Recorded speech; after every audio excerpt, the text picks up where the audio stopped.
Thank you for watching iRacing on the Ghostfire Media Network.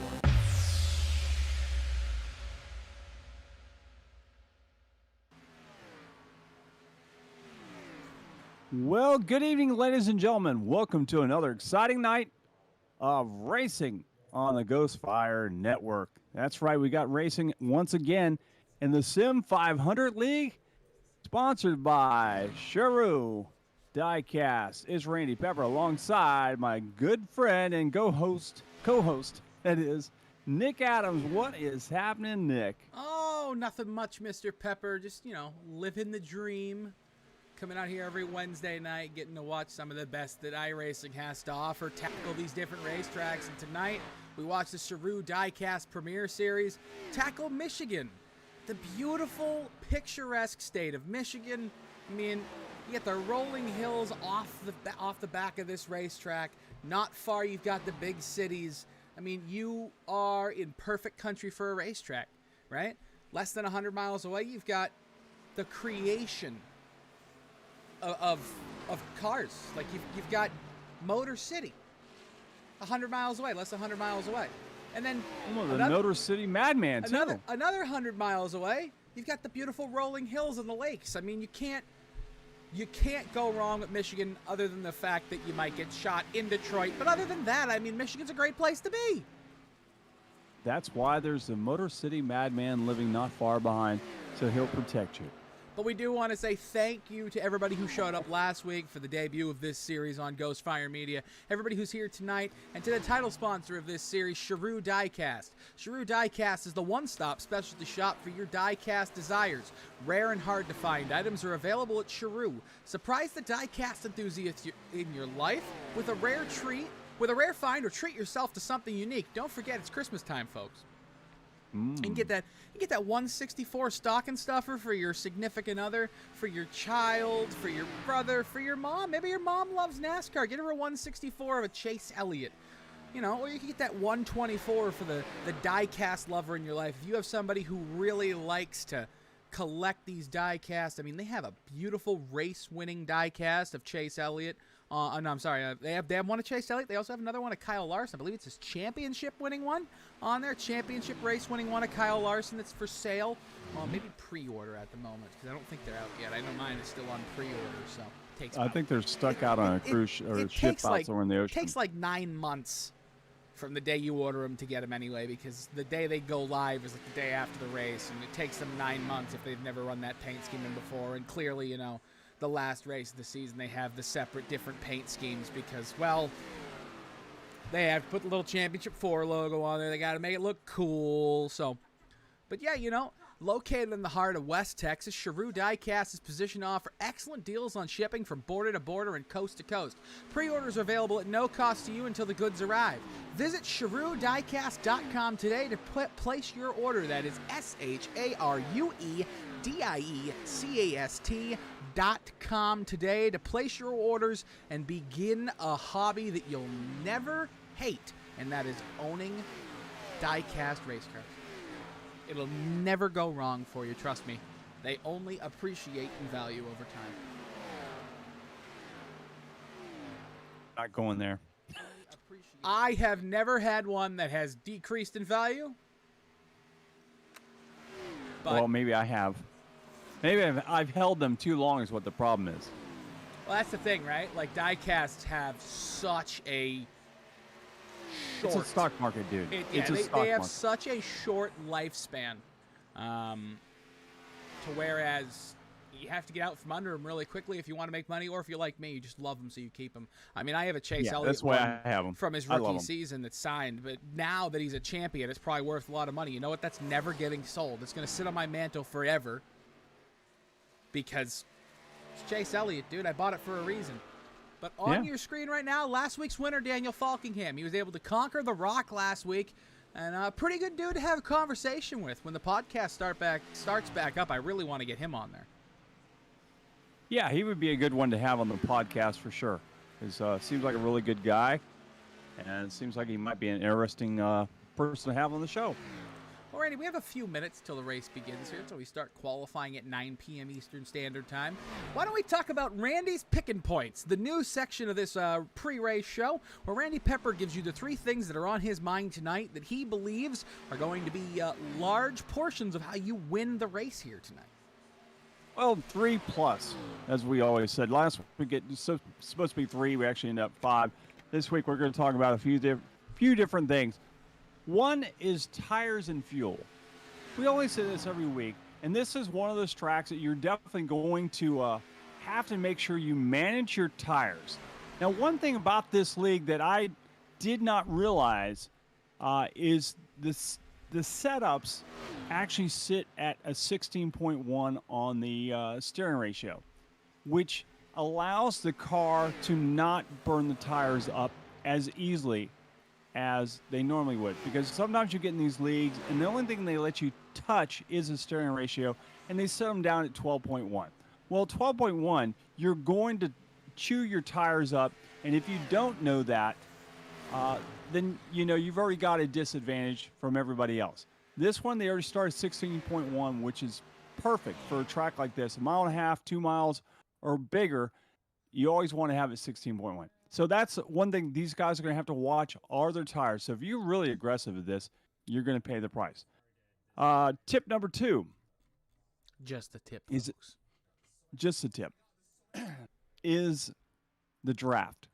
If you don't hang in that pack with the other drivers, you're going to pay the price. So you want to stay with the drivers. There is a draft at this track, just like Daytona, not quite as strong, but it is there, and you want to make sure you do take full advantage of it as you're racing tonight. So we'll see who can hang and who may not. So if you think about Michigan, Randy, what's the thing you think about with Michigan, number 1? Speed for one. Fuel you're going to be moving. Fuel mileage races. Yeah, well, that I actually did touch on that, but I did not touch all the way on it. But yeah, you definitely want to watch that. The only problem is that if cautions come out, which they tend to come out at this track because it's so fast, and people get over aggressive at it. But who knows? This league may be different than some of our other leagues that we've called, where they weren't as patient as they should have been. All right, my tip number 3 is going to be pit road and throttle control. We're going to use that in both, because when you come down to pit, you're going to have to watch your throttle control coming into the pits. You want to make sure that you get down on the brakes, but not too hard, because you want to make sure you get down there and make it timely. So that's going to be the other one. So those are our tips for this week's race in the Sim500 Leagues, sponsored by Sharue Diecast. There you go. There's Randy Pepper's tips to success. Randy's Pickin' Points. As we look at what looks to be Bentley Glazier, maybe giving up on his second. Yeah, he is. Okay, we're going to look at Bruyne Tiffany, who did his first lap, 39.48. Down the backstretch. Here he comes with the Blue Moon machine. A different paint scheme for Bruyne for us. We're used to seeing him driving the number 7, and usually his car is red. We're seeing him in blue now. Big loose out of getting a little loose. Bruyne's a very quick driver. Throwback there to Mike Skinner. Actually, that's even further than Mike Skinner. No, that's Bobby Hamilton. Is that Bobby Hamilton? That's Bobby Hamilton. That's even further back than Mike Skinner. You talking about the Kodak car? Yeah. No, I thought it was Sterling Marlin. It might be Sterling, but I think Sterling Marlin. It was. But anyhow, qualifying so far, Mike Kelly just put it on the provisional pole, 39.21 with the number 2 there, 0.04 of a second faster than Bentley Glazier. And it looks like Jimmy Coleman's going to put it in second in the 54. He exits 1 and 2 for the second time. We're going to jump back to Mike Kelly as he comes down the backstretch, trying to improve on his second lap. Down into the corner of 3 and 4. Going to get right down to the yellow line. Hard on the throttle. Never off and around this racetrack, especially in qualifying. Bruyne Macklin jumps to third right now, the 39.22. Mike Kelly, he will improve to a 39.19. Will Jimmy Coleman be able to unseat him as he exits 3 and 4 across the start-finish line? Jimmy Coleman will not improve with a 39.43. Daniel Fockingham, last week's winner, right now in third with a 39.26. We're going to jump to Donnie Lee as he exits turn 4, the 0.7. He was the fastest car in practice. Here in qualifying, he will not improve with a 39.28 on his second lap. He will start provisionally second at the moment. Down the backstretch into turn 3 and 4 for the final time in qualifying for Daniel Fockingham. He's all the way down across the bottom. There he is, now exiting 3 and 4 on the middle high lane. A little bit loose, might lose a little bit of time there, but here he comes across the start-finish line. With 20 seconds left in qualifying, Daniel Fockingham will not improve 39.38. He will not sit on the pole tonight. Provisional pole, and I think pole, I can finally say, will go to Mike Kelly in the number 2 Verizon Wireless Ford Mustang. Great job by Kelly tonight. He ran pretty well last week, so not a big surprise for him to be fast tonight. It's a heck of a run there. Good qualifying lap. It's what you want to see. We're expecting a lot of close racing tonight. I mean, that's pretty much what we expect from these guys here in the Sharue Diecast Premier Series. They tend to be able to drive a lot closer than you think because they're just that dang good. Yeah, absolutely. So we get started here in just a little bit. Yeah, about 5 minutes here. We have a little bit of a warm-up. So we don't have 40 drivers tonight. If we had more than 40, we would go to have the last 3 drivers put in via a heat. But since we don't have a last chance qualifier because we didn't get over 40 drivers, we're going to go right to the main event here tonight. So it'll be exciting to see. And if we do have one thing about it, if we have cautions towards the end of the race, there will be 2 green-white checkers if we need them tonight. Dos green-white checkers. Dos. Drivers do have 3 sets of tires tonight. 3 sets of tires, and what's that magic word about fast repairs, Randy? There ain't no fast repair. That's great. I like no fast repairs. It makes drivers no fast repairs. It makes drivers really have to think about what they're doing before they do it. You see that a lot of times with some people. They just don't think before they do things. Yeah, you're fine. Yeah, absolutely.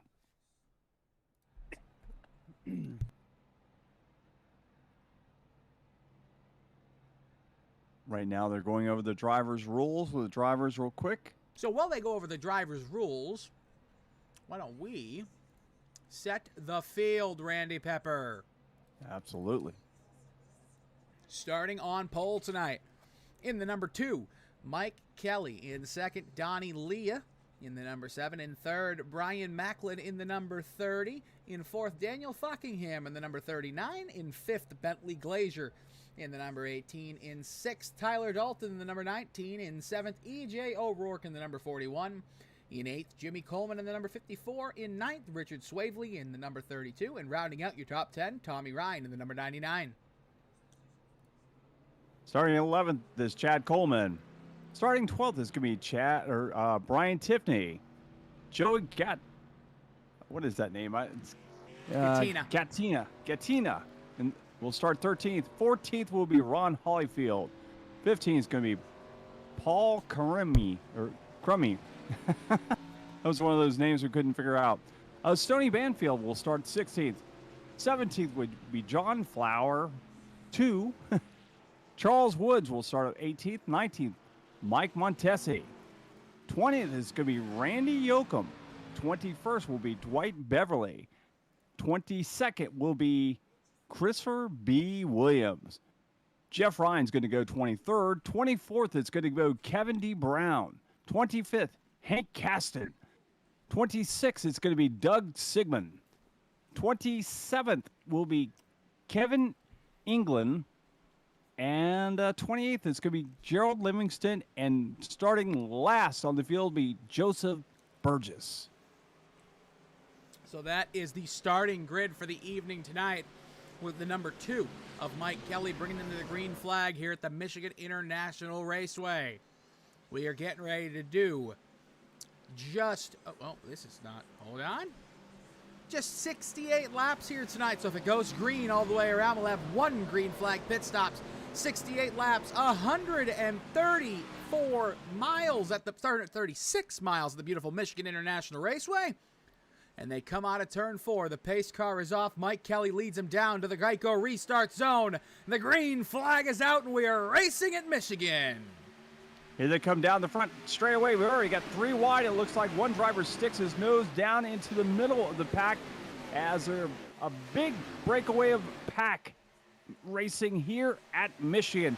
But right now, it is Mike Kelly leading the way with Leah running second and Macklin running third, and Falkingham is running fourth. And look at, we've got already racing for the second place position. That's the best battle in the track right now between the Macklin and the Falkingham car as they battle side by side. Now they'll settle down, and they're making their way across the stripe for the first time tonight. We cross the start-finish line and complete lap number 1. We head off into turns 1 and 2 for the second time.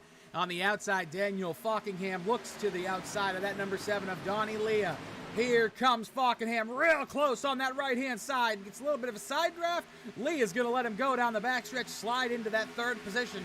And look at the race winner last week, Daniel Falkingham. He started 4th. He's already battling for the lead as we exit turn 3 and 4 for the second time. Falkingham has made his way all the way up there to second. He's already challenging for the lead.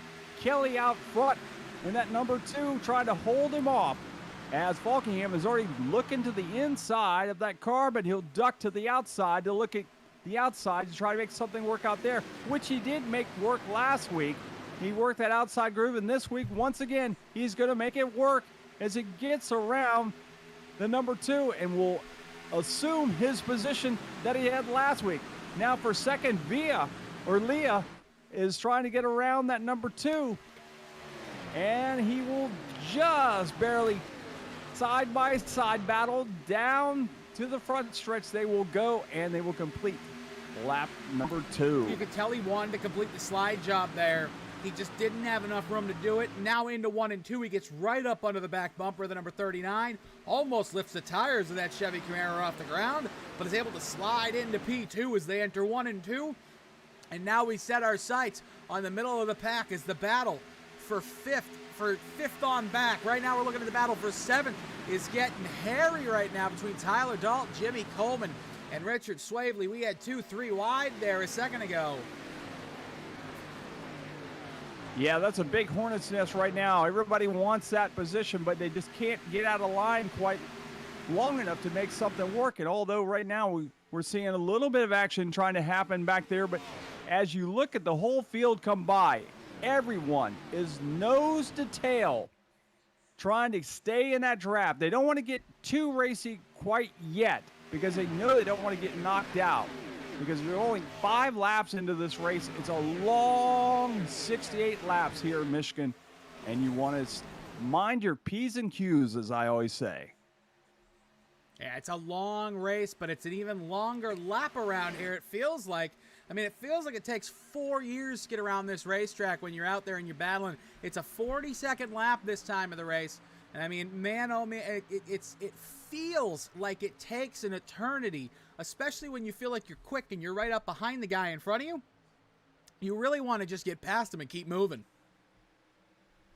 Yeah, Leah's the one that wants to try to get around that Falkingham car, and then you got this 3-car hornet's nest back here. Yeah, we're 3 wide for 7th, for 8th position back here. It was Joey Cattina, Richard Swavely. Excuse me. Joey Cattina, Richard Swavely, and Jimmy Coleman.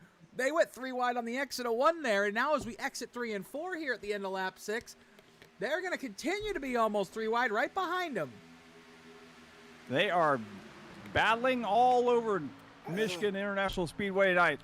As both me and Nick, we had a guy that walked by here. He smelled like a pothead or something. He'd been smoking a little weed, and man, it's tearing my throat up, and it's tearing up Nick's too. So, We'll get through it, folks. Trust me, we'll get through this. It's definitely not a popcorn kernel stuck in my throat or anything. I swear. Hot. I would never eat popcorn during a broadcast. I do not know what you're talking about. I am more professional than that. Yeah, you don't want the jalapeno peppers either.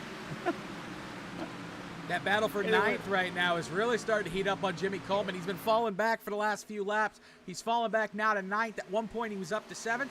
He's fallen back to ninth, and now he's getting challenged really by Chad Coleman and Richard Swavely right behind him. The number 32 of Richard Swavely all over the back bumper. Sorry, the number 38 of Chad Coleman all over the back bumper of Jimmy Coleman. Looks like the brothers right now are starting to get a little bit of that battle as we look at Joey Gattina. In the pre-race, we talked to Joey Gattina before the race began. Joey told us he feels like if there's no problems tonight, if he can just have a clean race, he'll be up there in the top 3 battling at the end of this race. Yeah, he's very confident about his race car tonight. He is moving. There's no doubt about it. He's moving through the field, making moves already. As long as he can save those tires long enough to make something really happen, that's where it's going to matter. But right now, he's about to be the meat in the middle. Yeah. These guys are looking inside and outside. Cream in the Oreo cookie. Yeah, exactly. And it's not the double stuff, that's for sure. And it's about to be triple stuff. Triple stuff, that's right. And there we go, Chad Coleman. He dumps it down in there on the inside of his brother, Jimmy Coleman. Tommy Ryan looking behind him. He might try to make a move, make this 3 wide down the front stretch. The number 99, I think that's a Buffalo Wild Wings machine. No, I'm sorry, it's not. It's a Northern... It's Northern something. I think it's a construction car. That's my fault. I had Buffalo. It's Northern Tool. I had Buffalo Wild Wings on the mind as soon as I saw black and yellow. I was like, I feel like wings sound like they're a good idea tonight. It's 2x2 right now. Oh, Joey Gattina came down. He blocked the number 38. Chad Coleman on the exit of 2. That could have ended badly off into 3 and 4. Here comes Chad Coleman to the inside. Chad Coleman dives to the inside, looking to go boom around the outside or inside of Joey. Joey's going to be stuck to the outside, and they are side by side looking for a 3-way battle. It's the 54 of, 54, the Jimmy Coleman, the other brother of the 38. So, well, Jimmy Coleman just didn't want to help anybody get past his brother. He was like, no, listen, if my brother's going to go to your inside, I'm not going to give you the draft and help. As there goes Chad sliding up on the exit of 2 there, right in front of Joey Gattina. Now you got Tommy Ryan looking all over the back bumper. Joey Gattina as Joey down to the inside of Chad Coleman into 3 and 4. Yeah, we're seeing some new drivers this week, making some really good moves early on. Both the Coleman brothers. Last week, only one of the Coleman brothers was strong, but this week we got both of them working very well. Joey all the way to the bottom of the track in that 14. And he's going to get shoved out there as that 91 of Tommy Ryan will tuck in behind the 38. Now he's going to ditch that and look to the outside, but now he's going to have to tuck in back behind Coleman. So Chad Coleman actually now in front of that number 99 of Joey Ryan. And they're just nose to tail all the way around the track here at Michigan. I'm so excited I broke a tooth. You did not. I'm so excited I broke a tooth. I'm so excited for this race tonight. I broke a tooth. Donnie Leah down to the inside of Daniel Falkingham in a 1. I'm gritting my teeth so hard I'm going to bust the tooth that I broke 2 minutes ago. Here he comes to the inside through 1 and 2.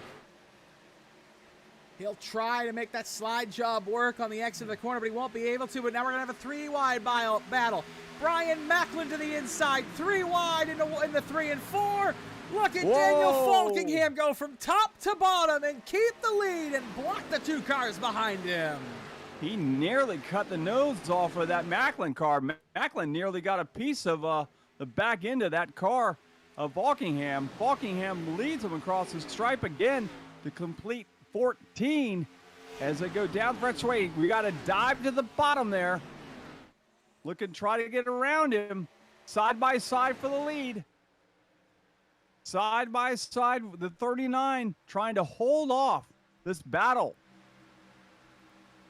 And Macklin is just on the inside. He's going to get a better run down. Maybe he'll hold it, although we saw the 39 of Falkingham. Whoa! Falkingham made the pass on the outside. This time, is it going to be a hold him off? He's going to get around. So Macklin is going to lead this lap. So he'll lead lap number 15. So Macklin's got some drafting help from Leah. Leah's going to tuck in behind him and leave Falkingham on the outside.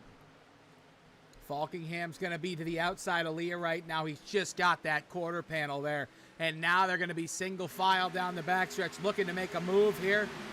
And right now, right behind them, Tyler Dalton making moves, looking at Mike Kelly, who started on the pole, saying, hey, Mike, you might be able to do a nice fast lap there, but now I'm going to get to your inside here 15 laps into this race. I'm going to try to move myself towards the front because these leaders are battling. If they make a mistake, we could have a fourth place guy taking the lead. Yeah, as long as these guys battle side by side, that's going to allow these guys that are further back to catch up and have a whole nest of drivers running for the lead. But right now, Macklin has showed some speed as he's actually pulled away by 2 car lengths over Falkingham. And then it's another 1 car back to the Leah car. And then we got another 1 car length back to Kelly, Dalton, and Glazer. All running back there, and O'Rourke's starting to make some moves back there too. Even though he's still running 7th, he started 7th, and he's still 7th, but he's starting to show some moves back there as well. Tyler Dalton to the inside. Bentley Glazer, he's trying to defend that position as Bentley Glazer's trying to get back to where he started in 5th as we enter 1 and 2 for the 17th time. 1 and 2, your leader still, Bruyne Macklin. Macklin has shown early strength here. And you got the battle back there between the 19 and the 18. At number 19 driven by Tyler Dalton, the 18 driven by Bentley Glazer. Glazer is back there trying to make something work, but so far nothing has helped him as now the leaders have single filed. I think that has allowed everybody to kind of spread out a little bit. What do you think there, Nick?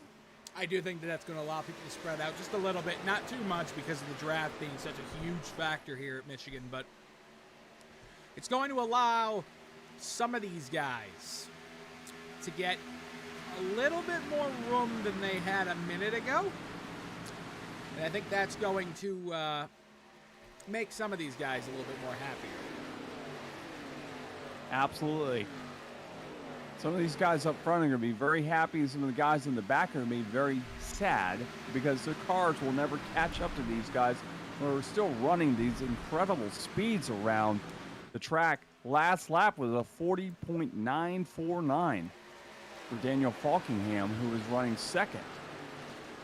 And that's not the fastest. So think of these guys in the back who, let's see, put some times in the back. You got a chart? I know you got one back there too. Some of the guys in the back. Yeah, what are they running? Low 41s. These guys up front are running high 40s. Yeah, so I mean, over a second faster. So these guys are really wanting these guys to start getting racy up front, but unfortunately nobody can catch these front 2 guys. They're out to the races all by themselves. Yeah, Bryan Macklin took the lead a few laps ago, has not looked back since. Macklin started 3rd, fell back a little bit, and then came out of nowhere and it just shot out like a cannon, as I said earlier, with the Coleman guys who went boom, and that's pretty much when he went boom, I'm out of here. Although Falkingham now looks like he may be closing back in on the back of Macklin's car. We got 21 laps down so far, so I would say he's just not going to let him get away. Going to get to lap about 42 probably. So you'll see a lot of these guys pit if they really take it to the end. But you can cut this race in half, pit at lap 35, 36. Have more than enough to get to the end and a green-white checkered if needed. Excuse me. And you'd be able to make it to the end and be happy and comfortable with what you have there.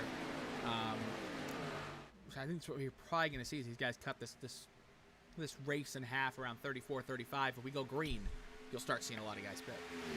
Falkingham is caught up to the 30 of Macklin. Yeah, here he comes. All over him in a 1 and 2. Yeah, all over the back bumper.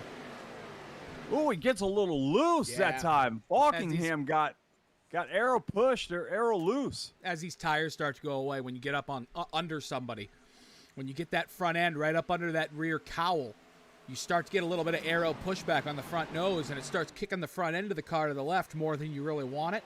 And if you don't loosen the way, or, you know, decrease the amount of steer you're putting into it as you're under that rear cowl, you begin to start to have the back end step out because you're turning more than you really need the car to. But Daniel Falkingham makes the move to the inside into turn 1. Will be able to make it stick on Brian Macklin. Macklin's going to come back tough on the outside. Falkingham's going to have to give up that chase there and sit back behind him in second as he loses about a tenth to a tenth and a half there making that move. Because when you make a move like that and you don't complete the pass, you lose all that momentum. And this package is all about momentum. So the second you lose that momentum, you lose maybe 3, 4, 5 mile an hour on these guys right in front of you. All of a sudden, that takes 2 or 3 laps for you to really get that momentum back because it's just consistency. You're barely off the throttle here. Yep. Down the stretch they come.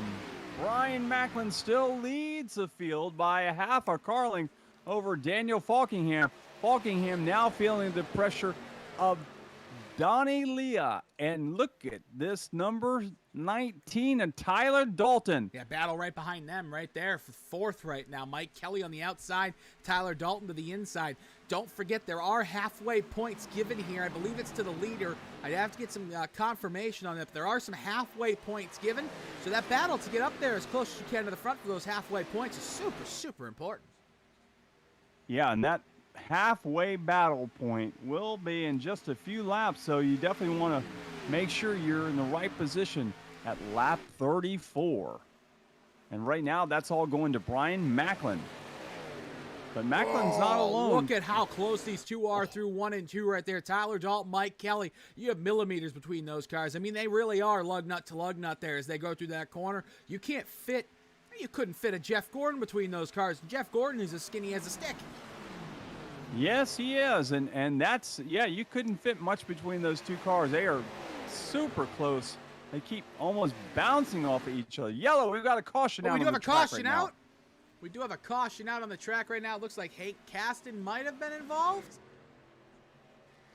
Kevin England has some heavy right front damage, and that's the Buffalo Wild Wings car. It is out there. Just had the wrong one. That is the B-Dubs car right there with some damage in the right front. We'll take a look and see what happened here after 26 laps here in the Sharue Diecast Premier Series here at Michigan International Race. We will see what brought the caution.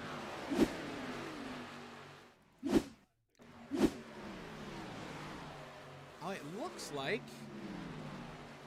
it might have been this driver stopping down here. Because it doesn't look like we have any other trouble on the racetrack.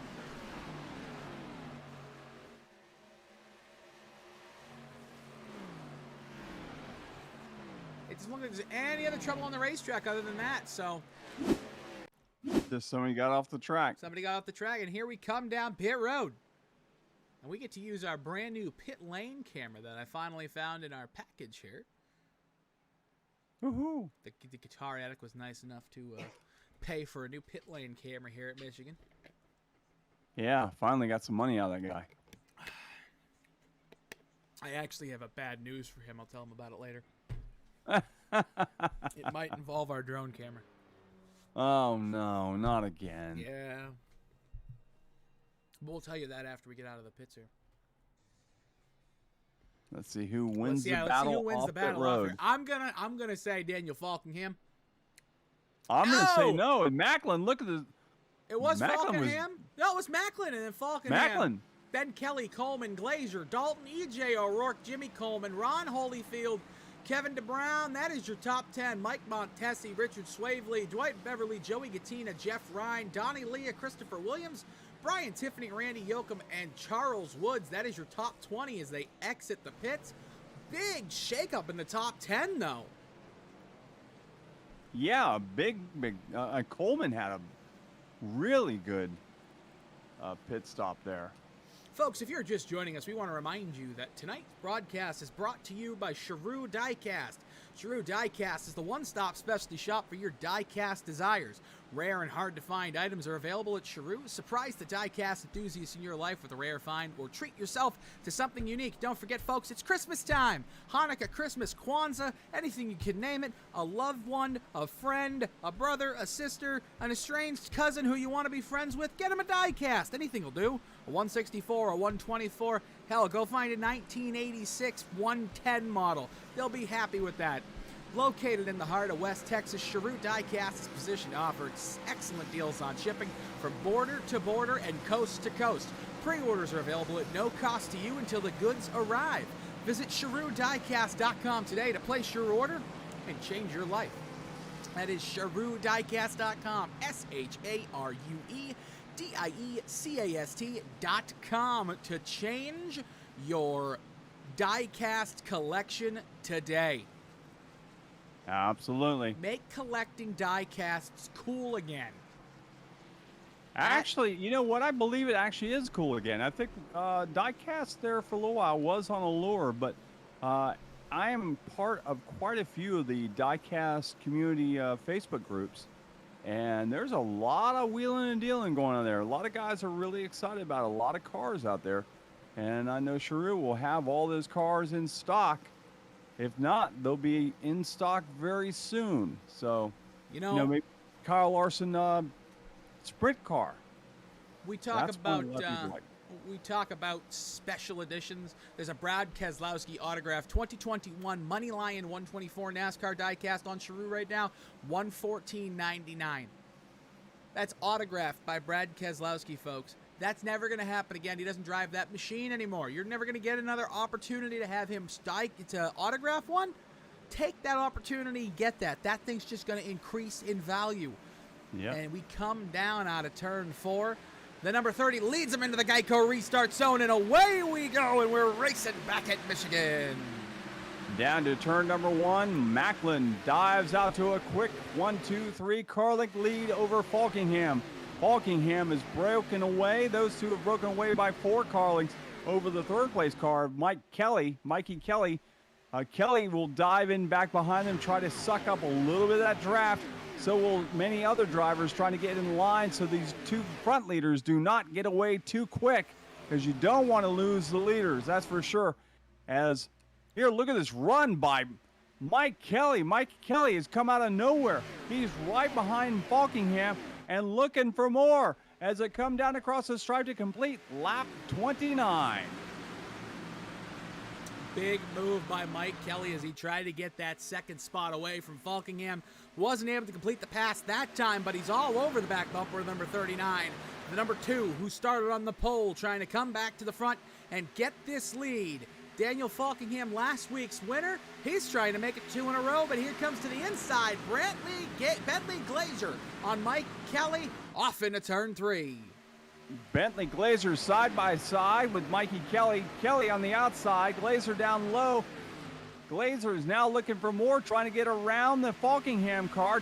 He's trying to suck up to that number 30 car, trying to get a little bit of that action up there. But right like that, the leader ducks up high and pulls out of the way. So now Glazer has no help, but he's side by side drafting with Falkingham. And now we got a 3-way battle, 3 cars looking for that second position. As the Kelly car down low, Glazer in the middle, being the meat in the middle, and Falkingham up high.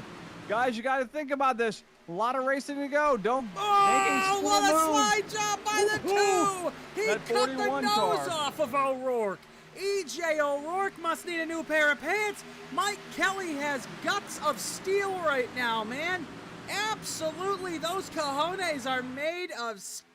He just threw it off into 3 and 4. Yeah, he did. He used every inch of that Verizon machine to make that pass. Every little last horsepower, every little piece of grip he could find. He is trying to get to the front in that number 2. He's looking inside, outside, whatever it takes, and woo! Nearly ran into the back of the 18. Hey, the 18 of Bentley Glazer nearly got the tip. Want a free plug for Plan B sales? Just look out the front of Mike Kelly's machine. Mike Kelly, the Verizon car, now trying to suck back up to Falkingham. Falkingham's not going to have anything to do with it. Look at how close they are. They are nose to tail, side by side, all over this front pack here. This is some intense racing right now, and you know these guys are got to be white-knuckling all around this racetrack. You're looking off the back bumper of Daniel Falkingham. This is what he sees in this rearview mirror. He sees these guys, the 18 and the 2, and now he's almost 3 wide through 3 and 4. He's got a driver on his outside. You're looking from Bryan Macklin's perspective. Now look at what he sees behind him. Nothing but cars everywhere. You look around, you got cars to the right, cars to the left, everywhere you look. All right, now Macklin is got a trunk full of Falkingham. Falkingham looking to try to get around him. He's going to try the outside, side by side, just off to the side. Here they come, down the back straightaway. Down they go, side by side for first and second, third and fourth, and maybe for fourth and fifth. My, oh my, they're trying to go 3, 4 wide around this racetrack. Michigan International Raceway, historically wide. You can put 6, 7 cars next to each other on this track, not even know it. But they are using every inch for these battles. Down to the inside, here comes Falkingham. Macklin thought about maybe blocking Falkingham as he got that run. Had to go all the way to the very bottom of the track, and he'll make the pass. So Falkingham resumes his lead. He's going to slide up, though. Here comes Macklin. No. Macklin, look at this move. 3 wide behind him. Oh, boy, we got some crazy driving tonight here in the Sharue Diecast Premier Series for sure. My, oh my, these fans at Michigan bought the whole seat. They paid for the whole thing. They're using the edge. As we exit turn 4 for the 36th time tonight, we just went around a whole lap, 2, 3 wide behind them for the lead and for second and third. Down the front straightaway, they were all looking for that bonus on that 36th lap. I believe it was 36 or 34. So Falkingham, I believe, got 34. Yeah, I don't know who was leading.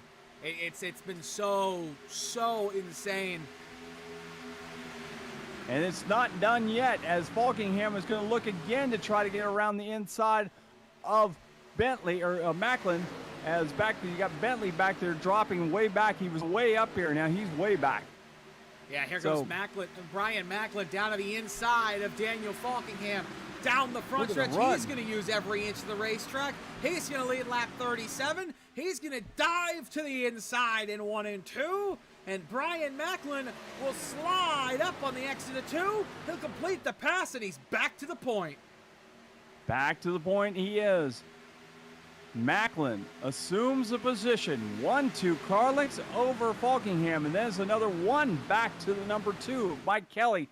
Mike Kelly now has separated himself just a little bit from the number 93 of Kevin D. Brown. Kevin D. Brown, we haven't talked a lot about him tonight, but now he has shown his number 93 into the picture and looking for more than just the 4th position. He's looking for 3rd, and if he can get some help from that 41 O'Rourke and Coleman behind them, maybe they can make something work.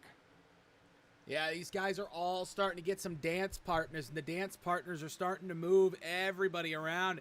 And man, oh man, they are getting insane around here at this beautiful Michigan International Raceway. The 93 all over the back bumper of the 2. He's going to let him get a leg just a little bit going off into 3. But man, all around this racetrack there are battles. Kevin D. Brown. Kevin Brown started 24th on the grid. Now he is running 4th. So he has made some moves. He's been the mover and shaker definitely for so far through the night. And let's see if he can make anything else happen. Maybe get 3rd this time. He's running right behind Kelly. And Kelly looks to the inside trying to get something happening, get around Falkingham, but that's not going to work. He'll tuck back behind him. And they are single file all the way back to about 7th right now. Yeah, they are single file through the top 7, but right when you get to 8th position, Tyler Dalton all over Bentley Glazier for 7th.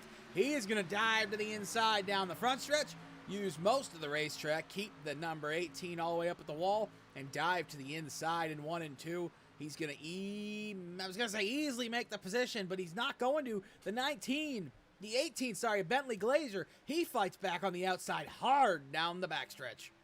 And Bentley had fallen back even farther. Now he's made his way back up and now fighting with that number 19 Tyler Dalton. Dalton down on the inside trying to get around Glazier.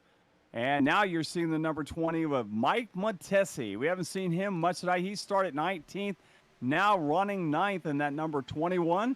Having a good run so far, trying to get farther up in the back, make something more happen. We're 41 laps into this this 68 lap race. So a lot of racing still left, but it's going to be over before you know it. Trust me.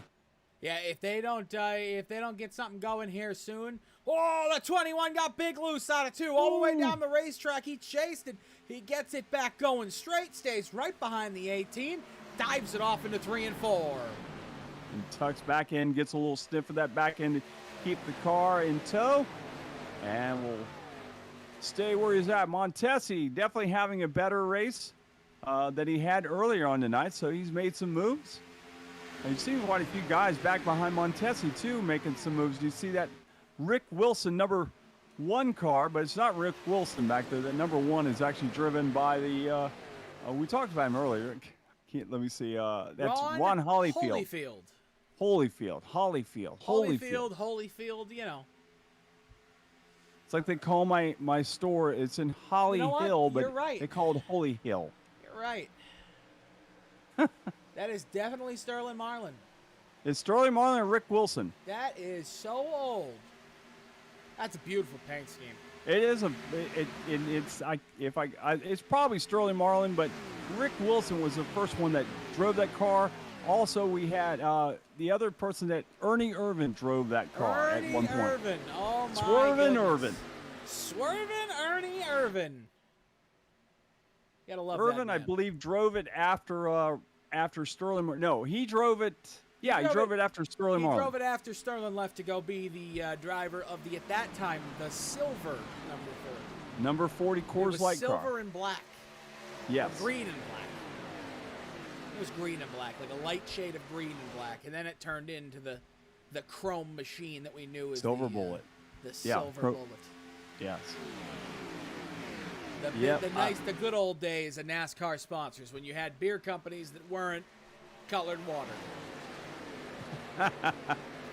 We can say that, we're looking at this race now, and we're seeing how close these guys are running. Now, if this was 1988... Well, there'd be 75 seconds between the leader and second place. Exactly. It wouldn't even be a race. There would be no draft. Richard Petty would just be driving away with his big old 565 cubic inch motor where it was supposed to be 412.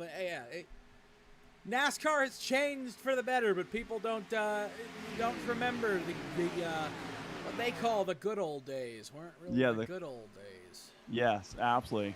Yeah, Dave Marcus driving in his car with a Seger lighter in there and his wingtip shoes. Now you have Brad Keselowski driving with a phone in his car. We got 24 laps to go here at the Michigan International Raceway. The Sharue Diecast Premier Xfinity Series for the Sim500 Racing League here at the Ghost Fire Media Network. We are going to step away. You are not going to miss a second of the action as we go side by side with all the action. Here's something from our sponsor. All right, I'm Randy from the Guitar Addict. Can we be serious for a second? Are you tired of being a loser? Can't do anything right? Feel like everyone's coming down on you all the time? Well, there's a way out. And I'm going to show you. Hey Mom, look what I learned. That's right. Pick up a guitar, learn how to play guitar. Automatically you're going to become a chick magnet. The ladies are going to love you. Your kids are going to think you're cool. So what you need to do is come down here to the Guitar Addict, 1672.5 Ridgewood Avenue in Daytona Beach, Florida, or go to guitaraddict.com and buy yourself a guitar and automatically be the star of your neighborhood. That's guitaraddict.com.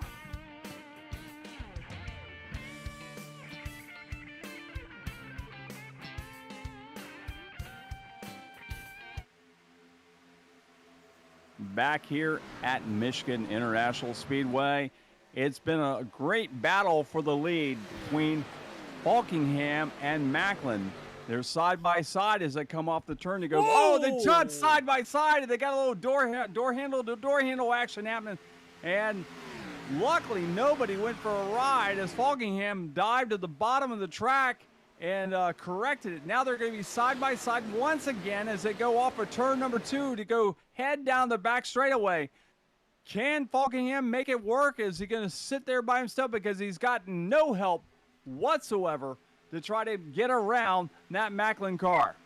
Yeah, he's just throwing it off into 3 and 4 there, doing everything he can to hope and pray and make it stick. And they touch on the exit of 4. They touch big time on the exit of 4. They go good. Wheel well to wheel well. And now Macklin has the number 93 of Kevin DeBrown pushing him down the front stretch. There might be some damage on the wheel wells of the number 39 and the number 30. We'll have to keep an eye on that. Maybe the one of them, hopefully neither of them get a flat tire. We'll have to keep an eye on that as we go around this racetrack. But they definitely came together on the exit of 4. Oh, yeah, they definitely touched each other, that's for sure. They've touched a couple times, yeah, there's some and they may not be done. On that right front right now, the 30. Up the track again he goes. They're millimeters, centimeters apart. You couldn't fit Jimmy Johnson after a 5K in between those two on the exit of 4. No, there's nowhere to get around here. As you see Kevin DeBrown back there saying, come on, feel the noise. He's right behind Macklin, pushing him, trying to help him get away from Falkingham, because Falkingham has used Macklin as a push to get around this track. Yeah. Yeah, exactly. I mean, yeah. Down the backstretch, single file, DeBrown all over the back bumper of Falkingham.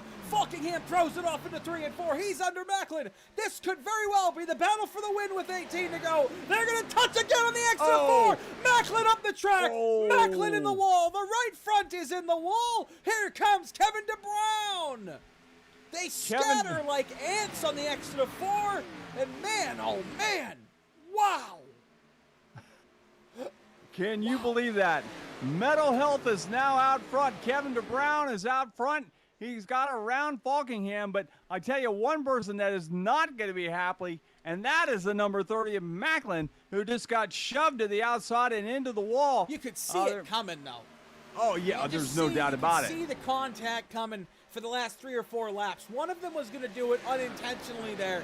I mean, clearly it wasn't intentional. It's hard racing at Michigan. The car's going to get loose as these tires get older. It's going to start maybe getting a little tighter, actually. You're going to start sliding up the racetrack. You're going to get off the throttle as much as you possibly can. But at some point here, these Xfinity cars, when you start getting next to each other, that car on the inside actually gets pulled up to them from the air. So you have to turn more than you really want to. And on the exit of the corner, you're more likely to spin. So man, oh man, there is just so much action. But clearly that wasn't intentional. It's just one of those racing deals. But you hate to see it if you're a Bruyne Macklin fan. Yeah, no doubt about it. Yeah, Falkingham was definitely playing that song "Lean on Me" all the way around the track because he was leaning on him hard. What's with you and music tonight? You know me, I'm a music man, so. You're something. There have been things. All right. So if you don't get my Kevin DeBrown reference with the Metal Health and Come On and Feel the Noise, the lead singer for Quiet Riot, who did those songs, was Kevin DeBrown. All right. So Kevin DeBrown. They kind of sound alike, so it kind of drew something in my head. And then as we saw the 39 leaning on the 30, because if that 30 wasn't there, that 39 was going to go up the track anyways. But he was pushing really hard and just leaning on him the whole time. So that's why the lean on me was the whole reference of that. Stick to your garbage man. Hey. The job. Do you sit on the back of the truck going, no, come on, feel the noise? Or you drive the truck? I sit at my desk at home and go, come on, feel the noise. Damn it.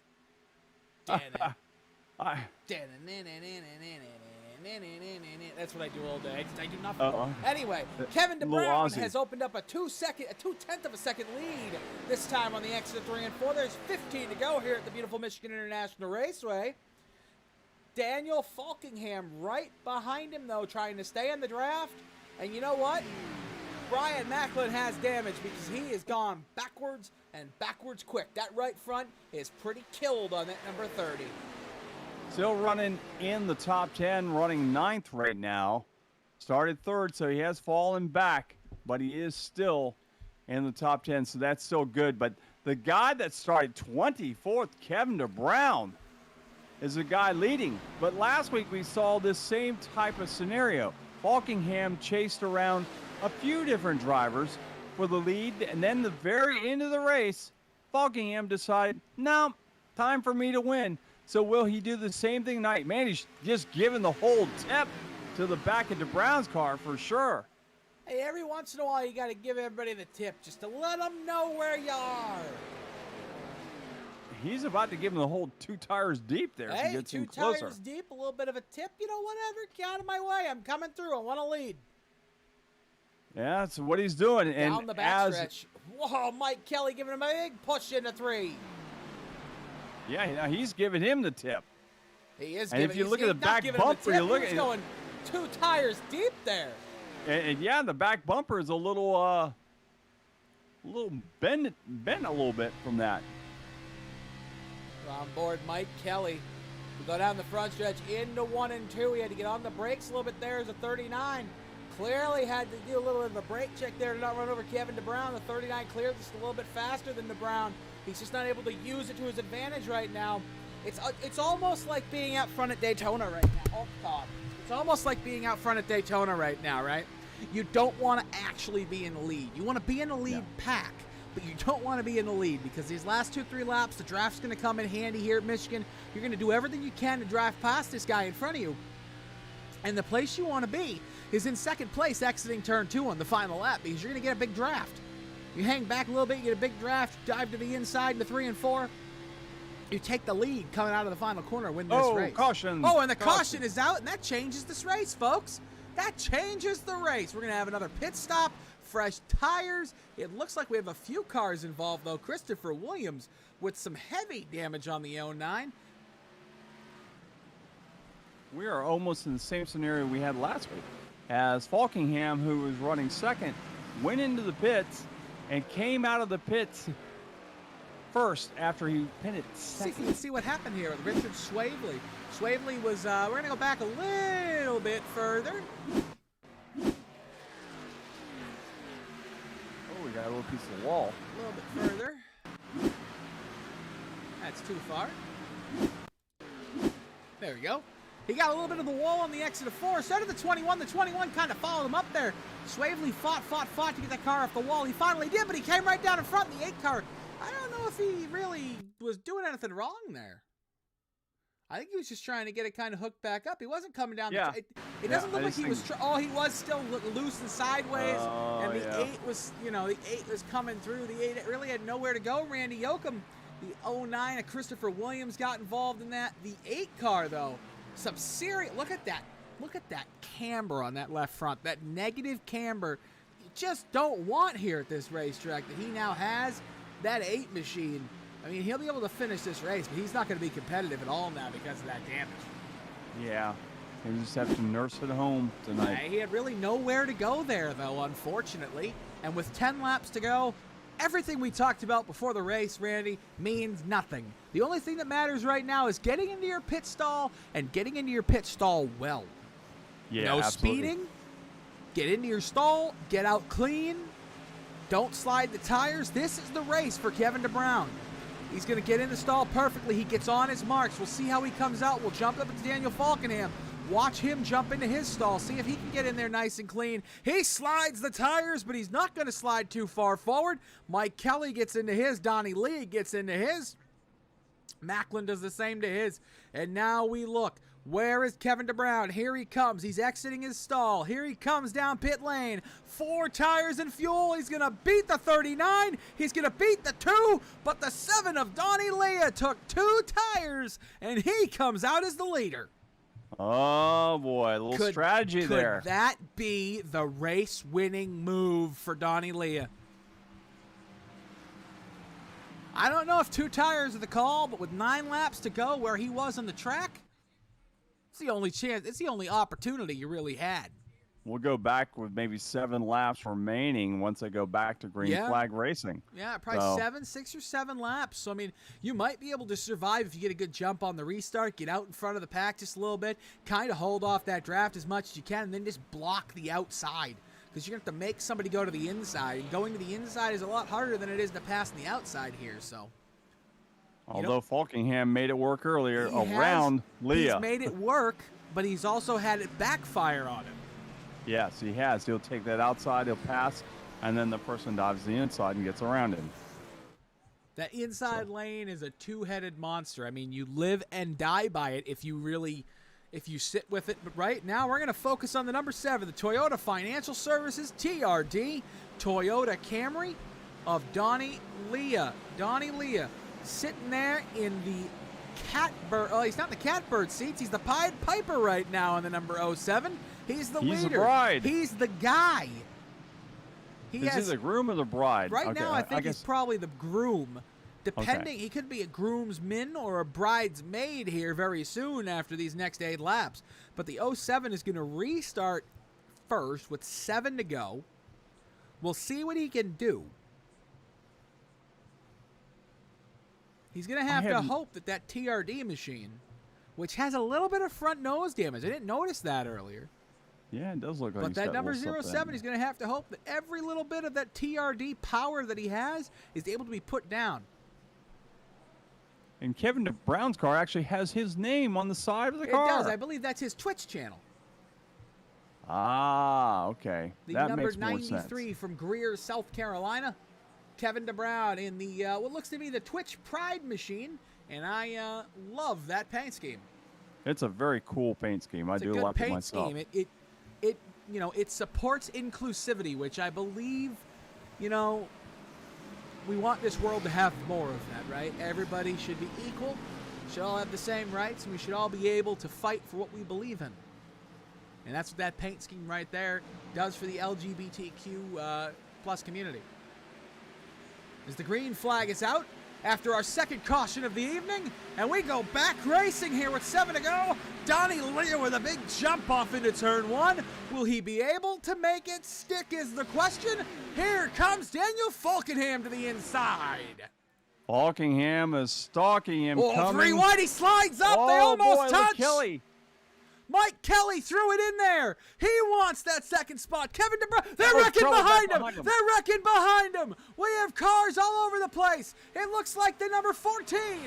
The 14 is around. Joey Gattina. Mike Montesi's around. It looks like maybe Charles Woods and Randy Yoka might be involved. The caution is out, and we're going to have another restart.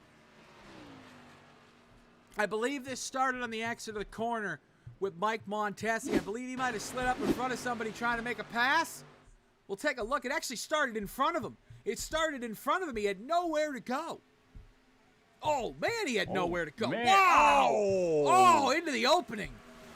Wow. Oh, my God. Jeff Gordon had a wreck like that at Las Vegas about 14 years ago. Ripped the front end off the car, almost paralyzed him. Oh, my God. I thought it was more reminiscent of that Kyle Busch wreck that he had at Daytona. That was painful. Broke his legs. So let's see what happened here. We'll start here on the exit of the corner. Let me just boop. Perfect. Start here. Looks like the 01 just gets loose. He saves it, but I believe what normally happens in situations like that is behind him there's kind of a little stack-up effect, right? You see the guy spinning in front of you, think he's going to come up. Joey Gattina was loose in the exit of the corner anyway. He came down. He was coming up. The 40 was coming down. He had nowhere to go. Let's look at that again. Look at it from Charles Wood's perspective here. Oh. Maybe. Look at it from Charles Wood's perspective. You can see the 14 to the inside. He's already getting loose. You can see he comes up the track, really has nowhere to go. The 40 comes down the track, has nowhere to go, and boom! And then watch this hit. Oh, my goodness. Goodness gracious, that's violent. This is the one that I think is the worst, though. We're going to go on board with Mike Montesi. He's going to have nowhere to go as these guys in front of him start wrecking. He tries to go to the inside, but there's really nowhere to go at that point. And And this is where it gets bad. Oh. Boom. Oh. God. That is a painful wreck. Sim or not, your wrists feel that. Yeah. When you have a direct drive wheel or a force feedback wheel in general, and you don't take your hands off of that, when you hit that wall like that, you feel every bit of it. And that's painful. It's painful. Even if you got a game controller, you feel that. Well, maybe not a game controller, but close. We do actually have people do race with game controllers, so if you hear me say that, it's not too far from the truth. Honestly. Hey, you know, we only have 5 laps remaining in this race here at Michigan.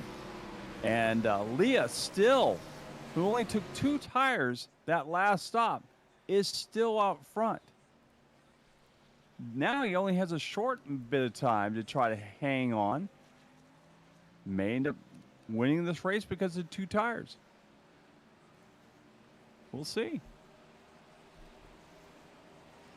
Maybe, maybe not. Maybe the Brown car will make him feel some mental health as he get around the track.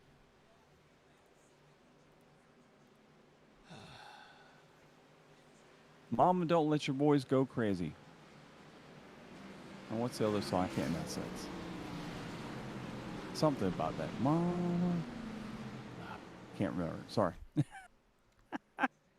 4 laps will remain. The pace car will pull off here, and we will go back to green flag racing with Leah out front, DeBrown to his outside, Kelly to the inside of row 2 with Falkingham to his outside. Then row 3, it's going to be O'Rourke and Coleman. Then Macklin, who ran so good early on, now is back in row 5 with Dalton.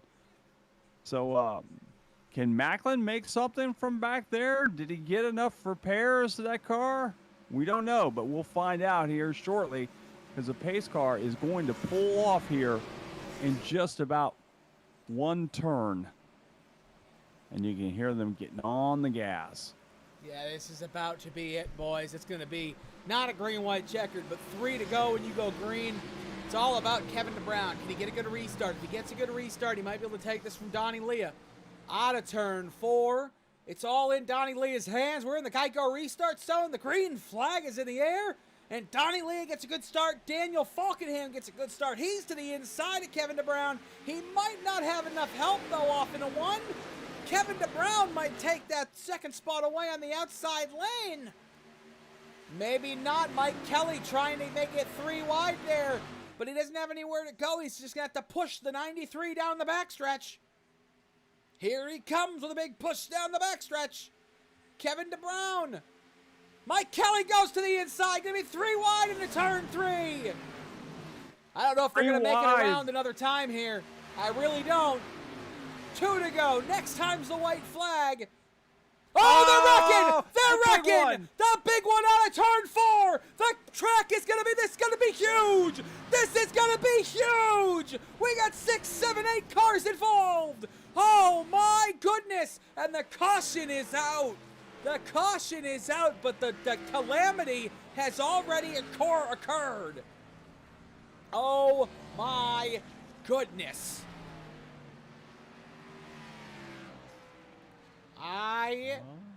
Wow.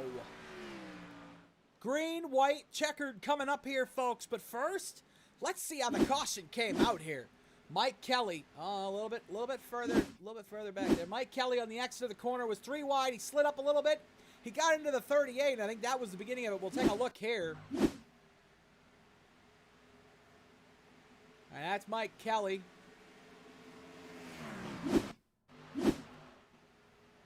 Look at Christopher Williams. He sees the wreck in front of him. He goes down to the bottom of the track. Can barely get away from it. Does he keep it off the wall? What a drive by the 09. Oh, that other car went, the rainbow car went straight in the wall down there. Oh, we're going to get through them all. Don't worry. This is Ron Holyfield. It's the number 1. Got a lot of, I know you can't hear him, but the drivers are quite unhappy right now. Well, I mean, I think a lot of it is they think it's probably the old iRacing thing. Hey, why don't you guys hit your brakes when you see somebody wrecking? But there's nothing you could do. No, there's nothing. Not of this. It's too quick.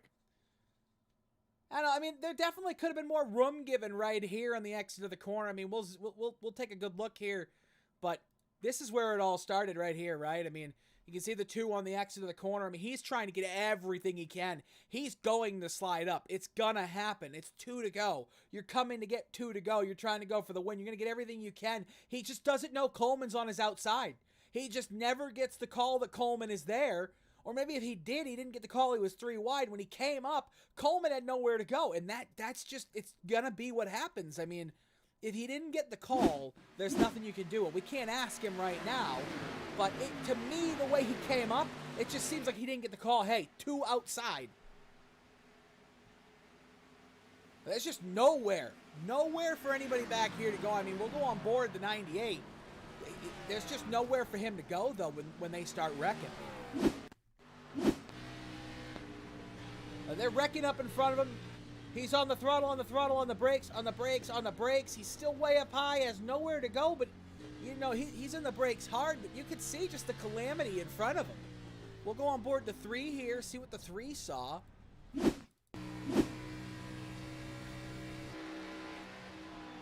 can see he's trying, he's going right, left, and he just gets pounded from behind. I could see why Jeff Ryan might be upset, though. All right, we'll watch Jeff one more time here. I mean, he's going to get pounded from behind here. He's in the brakes hard, going into the middle of the track, and then boom! There's nowhere to go for these guys, though,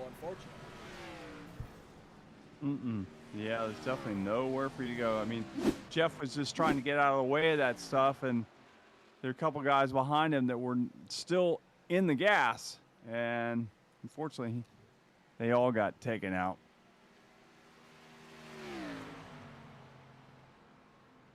So this is one of those green-white checkers being played off right now. Yeah, this will be a green-white checkered Randy Pepper, and I'll be back in 2 seconds. 2 seconds. All right. So right now we have the. Let me see here. Excuse me. Donnie Leah is out front. Donnie Leah will be down on the inside, and Kevin DeBrown, who I believe got part of that incident, as well as Mike Kelly, I know had part of that. Mike Kelly's still on the inside. So Mike Kelly, I can't imagine his car is going to be any good.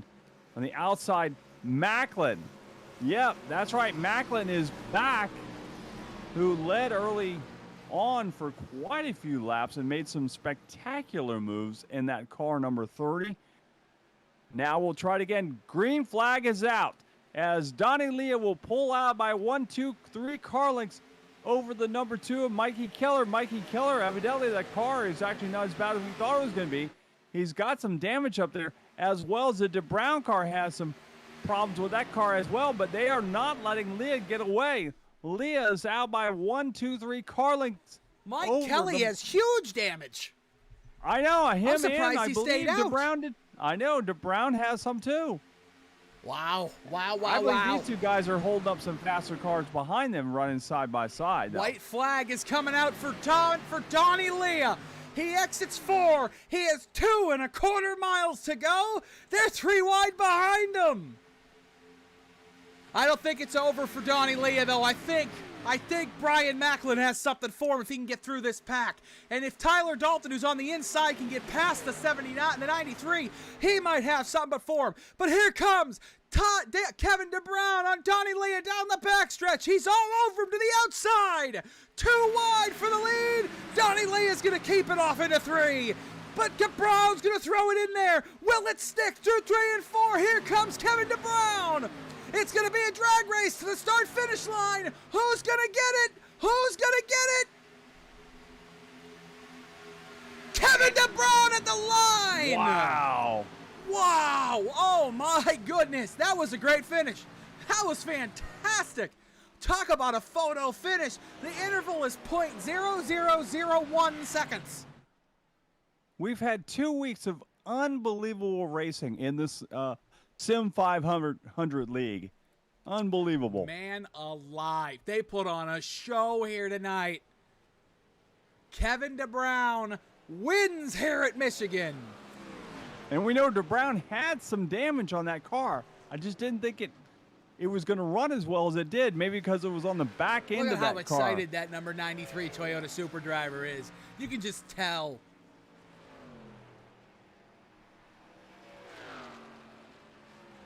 Well, he deserved that. He fought for that. There's no doubt about it. He started farther back than anybody else and made his way through the field. 24th to 1st to win here tonight. Yep, absolutely. Awesome. Awesome job. What a win for the number 93. He sits in Gatorade victory lane.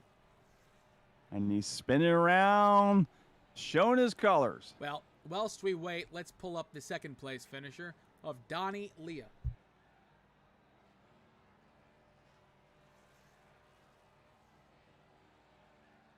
Sorry. Let's try that again. One more time. Take two.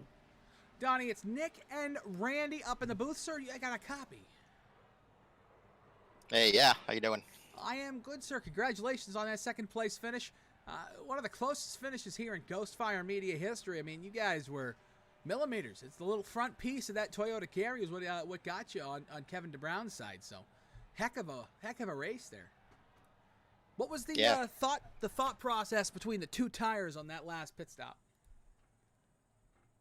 Well, the end of these races are always a mess, so figured get some track position because I had terrible pit stop time before, so get some track position and hope for the the crazy finish with green, white checkers and yellows all at the end and just hang on, but it almost worked out. But I had a terrible last lap there. My strategy probably should have won the race with all them cautions, but I had a terrible last lap there, so it's a good win by Kevin. Kevin definitely made it right there at the end. I mean, unbelievable run he had on you, and I know you didn't expect him to come that quick, did you? Yeah, no, I did. I expected that. Just figured it'd be enough for one lap, and it should have been. Like I said, I wasn't exactly sure what the race car was going to do on two tires, and we hadn't really run any green laps, so I just pretty much missed the last lap pretty bad. But still, fun night, and finished second after for me it was a good run to come back and finish second after kind of having a bad pit stop there. Let me ask you, are you listening to the battering going back and forth between the drivers? Yeah, it's making me not be able to hear what you guys do well. I had the same problem. I had mine up too, listening to it, and I was like, I got a little problem here going on. And I knew when you paused there for a second, you were listening to it as I was. So, yeah, I think we got a few people not very happy now. Yeah, I mean, the end of these races are always pretty rough, man. You can count on a bunch of cautions at the end, and that's pretty much what I was counting on there, taking two. So it almost worked out. But Kevin had a hell of a last lap there, and I probably could have done a whole bunch of things differently on the last lap there. My strategy probably should have won the race with all them yellows, but I just kind of ran out of talent.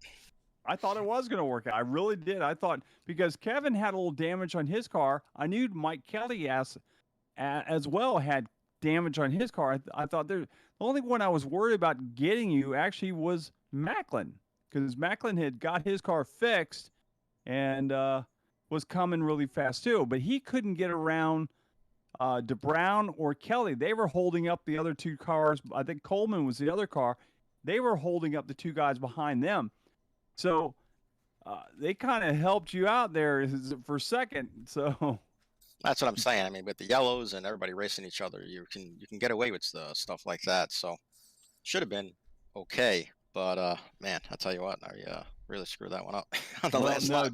Dude, man, if you see how close this race was, you barely lost that race. I mean, barely. Yeah, no, I know it was really close. Yeah, super close. Should have banged some doors or something, but it was a good night, and it's the ends of these races. It's kind of a shame because we race. It's a great league. Joey does a great job, and I appreciate you guys broadcasting the race. It's a great league, but the end of these races is just always crazy. We just all kind of pull the pin, and you can count on. Usually, if there's one yellow towards the end, you can count on a bunch of them because it just keeps stacking up. But that's what I was hoping for, and it almost worked out. It was definitely a good strategy. It was worth a shot. I was running like 8th or 9th at the time, so. Well, Yeah. Donnie, it was fantastic talking to you, and we'll see you. I believe we're off the next couple weeks for the holiday break. I believe we might have one more race next week. I have to look. I think we're off, I but have I'm to not look. positive. Yeah. No, Yeah, you know I don't what? I think next week we have a race, then we're off 2 weeks. I'll have to look in a second before I say anything. But Well, thanks again, guys. Yeah, thank you, Hey, sir. thank you. And have a good week. Have a good holiday. Thanks. Take care, guys. You Now we're too. going to pull in the third place finisher of Tyler Dalton. Tyler, you got Nick and Randy in the booth. Got a copy, sir? I got you.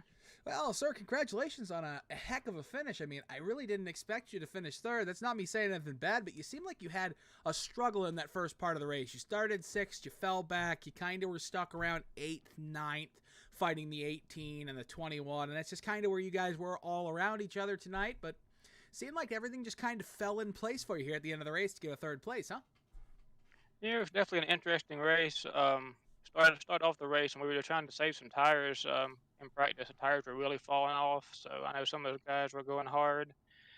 And right there at the end, before we got the not the last caution, but the one that broke up a long green flag run, I felt like we had one of the best cars out there. I was about to pass Chad, I think, for 4th at the time. At that point, I'm thinking, man, I wish it would just stayed green. I didn't know what I had for him when it came to run it hard, not worrying about tires. But normally I'd say I'd be happy with 3rd, but I think another lap or 2, I'd have been right up there in the contention because that thing felt great there at the end. Short fueled it just a little bit, and it just felt perfect. I made a move to get under Mike there, coming to 1 to go to get up a 3rd. And like I said, I think I needed another lap or 2, and I'd have been right there with Kevin and Dunny. Were you surprised at the calamity that happened there with just a few laps remaining? Not really. That's just racing. I mean, everyone's on new tires. I think some guys were a little bit loose. No one's going to give an inch there. That's why one of the reasons why I said I was hoping it was going to stay green initially, and then on the next 2 restarts, my restarts were horrible, and I lost like I think a spot or 2 on each one. And then I finally picked the last restart to have a good one. I guess if you're going to have a good one, make sure it's the last one. Well, there you go. You got anybody you want to say thank you to sponsor-wise there, sir? Yeah, just want to thank everyone at Sim500. I know all of us admins do a hell of a job to put on this. We race every week. If you want to come race, make sure you sign up. I'm sure that we got something that you'd be interested in. I think all the teammates in the Sim500 Mafia. Sucks that Joey and Mike had their issues, but overall we had a pretty good race, and just want to thank y'all for doing the broadcast. Thank you. Well, Thanks thank for you, putting on a sir. great show, guys. You have a fantastic week, and we'll talk to you next time you're on the podium. Thank you. All right, it looks like our driver is currently in victory lane, so we're going to see if we can get him to... Our winner? Our winner is currently sitting in victory lane. We're going to see if we can get him to come talk to us. There we go. I found him. Hey, Kevin, it's Nick and Randy up in the booth. Get a copy? Hey, man, I got you. Oh, well, sir, congratulations on the closest finish in Ghostfire Media history that we've ever streamed. And I would probably say one of, if not the closest in Sim500 history, because that is 0.0001 seconds. It's by the... It looks like Donnie had the smallest bit of damage on his front splitter. That's all that kept him from winning the race. I didn't even notice how close we were. I haven't even had a chance to look at it, but good Lord, dang. Yeah, it's if you close. go back and watch our broadcast of this, we've got a photo up right now of that, and he's right. I mean, if he didn't have damage on the front of that car, he would have probably won. Yeah, you might have tied. That's how close it was. Yeah. Good God, that is close. Dang. Wow. Yeah. That was very, very close. So it seemed like you had speed all night, but it seemed like you weren't able to really get up and battle for that lead when you wanted to. But it seemed like everything kind of fell for you right near the end of the race. Everybody kind of started having their own problems. Some incidences starting occurring. We had that big one that took out half the field with 4 to go, which was right in front of you. Mm-hmm. So do you need a new pair of shorts? Just a little bit. Yeah, we didn't qualify too well at the beginning of the race, so I just took some time and just learned what the car was going to do in the long run. And that first long run we had showed how I could save the tires. And eventually, after we had that first caution, we pretty much figured out the car and definitely got our way up there. Yeah, so Randy Pepper has a personal sponsorship with Depends. So he'll be sending you a new pair of underwear. I appreciate I'm not that. that old. You're I'm not that 75. old. It's old. No, I'm not. Don't let him. Don't believe it.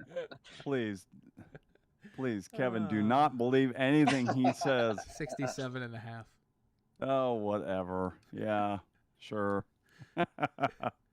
The best looking hair in the whole place. God, So- anyhow. Kevin, we actually wanted to ask you a couple of questions.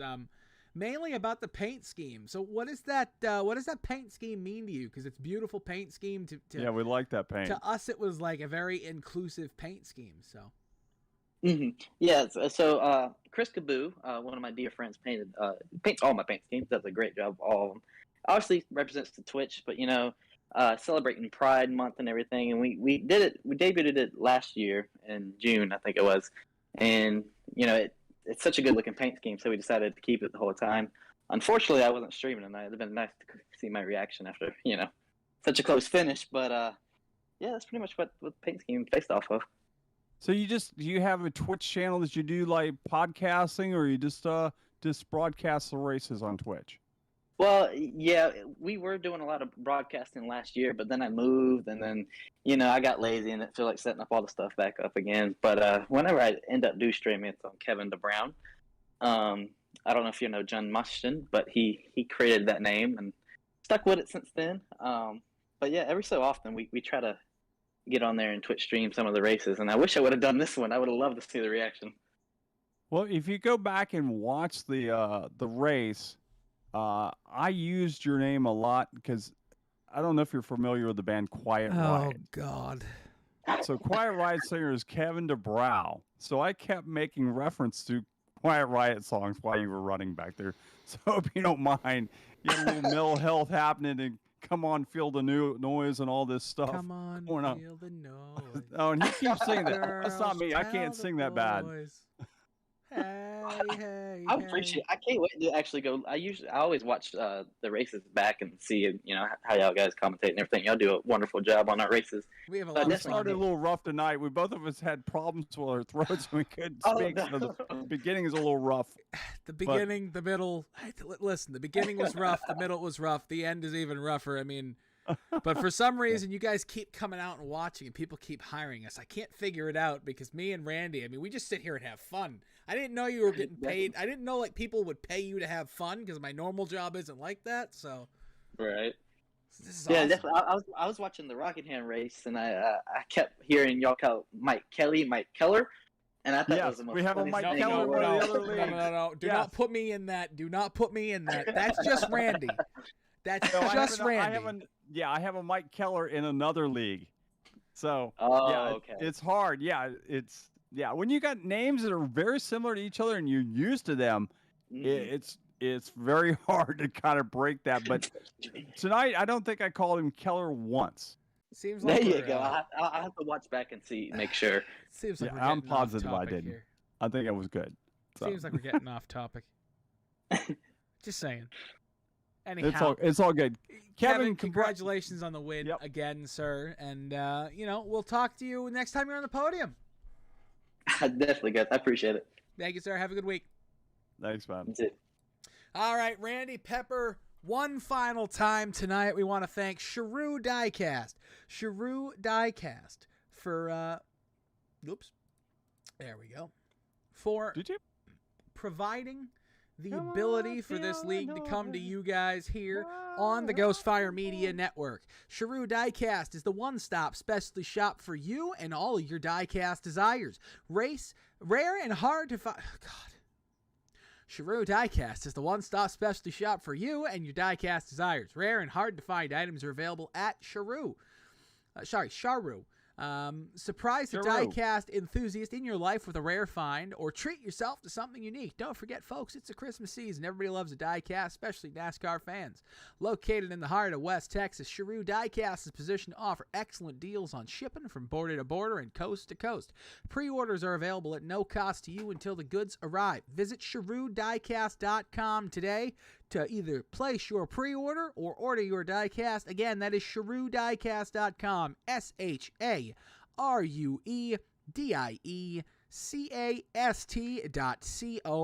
today to place your orders, and they'll be bringing us to you all season here on the Sharue Diecast Premier Xfinity Series right here in the Ghostfire Media Network with myself, Nick Adams, and Randy Pepper, and the boss man over here is going to take us out. All right, you've been watching the Sim500 Sharue Diecast Premier Series from Michigan International Speedway. Congratulations once again to Kevin DeBrown for a wonderful, exciting win tonight. Till next week, folks, we will see you here on the Ghostfire Network. And from Central Florida, so long from the Sunshine State. Thank you for watching iRacing on the Ghostfire Media Network.